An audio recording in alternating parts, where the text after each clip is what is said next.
Hello and welcome to Bite-Sized Book History. I'm your host, Allie Alvis, also known as Book Historia on Instagram, Twitter, and Tumblr. I'm a book historian and rare book cataloger at antiquarian book dealer Type Punch Matrix. I realize that for all my talk of specific aspects of old books, I haven't even gone over what the heck the parts of the books are called in the first place. So today, let's buckle in for a bit of rare book anatomy. The way books look today are a result of centuries of development. The roughly rectangular things you have on your bookshelf are in what's called the codex format. This comes from the Latin caudex, for trunk of a tree, and we'll come back to that definition in a second. The basic definition of a codex is a stack of pages sewn or glued together, usually sandwiched between two covers. But books did not always look like this. In fact, it took centuries for them to resemble the things behind me. The earliest book-type things are clay tablets from Mesopotamia, written in cuneiform. But such tablets only had a finite amount of writing space, and their portability quickly became unfeasible. After all, who would want to lug around a bunch of heavy clay to do some casual reading? When Upper and Lower Egypt were united around 3000 BCE, they found themselves in need of an efficient method of transmitting large amounts of information. It was around this period that Egyptians developed a method of flattening the pith of the papyrus plant to make a writing surface. I have a bit of souvenir papyrus from Egypt right here. You can hear it's kind of crunchy. And you can see the structure and how the bits of papyrus were layered. It's kind of like a woven structure almost. And as I mentioned, it's pretty crunchy. Papyrus is very brittle and prone to cracking if it is folded. The Egyptians realized that rolling the papyrus was a much more efficient way of storing large sheets. Thus, the scroll was born. For centuries, the scroll was the world's most popular container of information. The Great Library of Alexandria was full of scrolls, not codices. But scrolls weren't perfect. They required two hands at all times to read them, one to unroll at one end and one to roll back up at the other.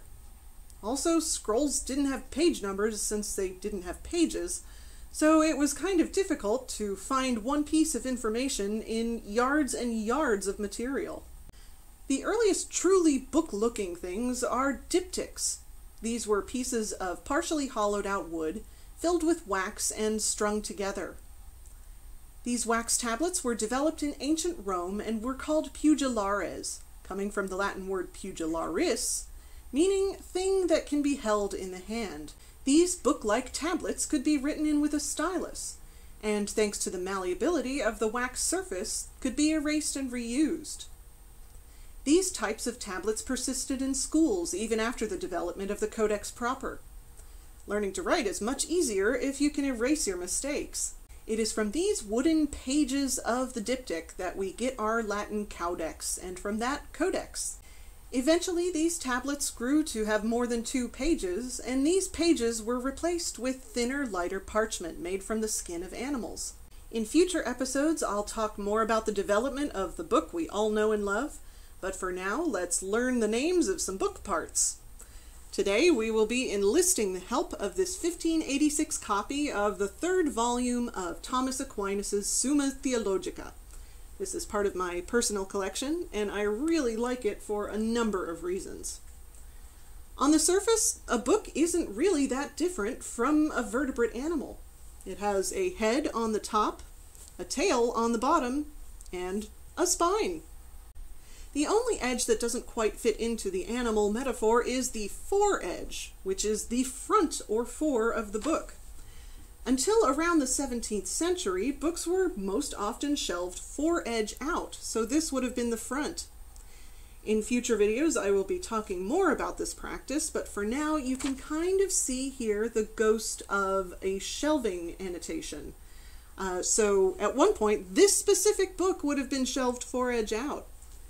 Eventually, a later owner turned it around for the spine out and summarily wrote on the spine the shelving organization number. Not a title, just where it went on the shelf.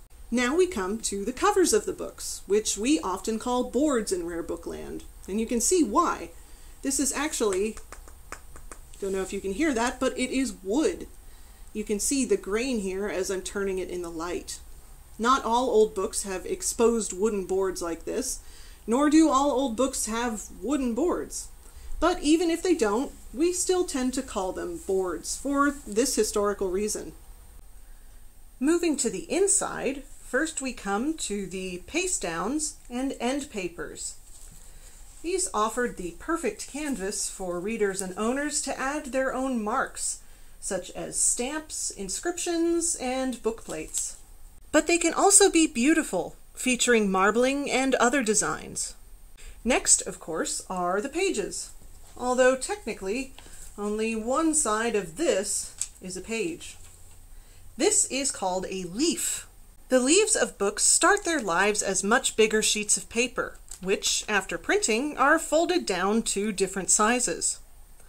These folded sheets are called gatherings, and they're stacked up and sewn together to make the book block. The stacking structure is difficult to see in a book in good condition, so let's have a look at a book in less than perfect condition. This little thing is actually pretty cool for a variety of reasons.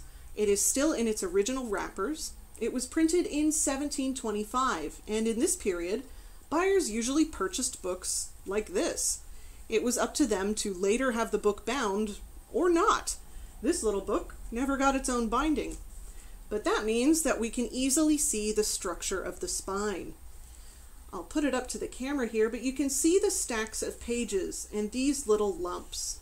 The raised bumps on the spine I showed you earlier are actually these lumps, and it is these that really make up the bulk of the structure of the book.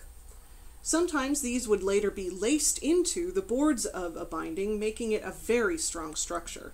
It's amazing what kind of history you can learn from a book, even without reading it. It's one of my favorite things about being a book historian, and I'm glad that I can share a bit of this anatomy with you today.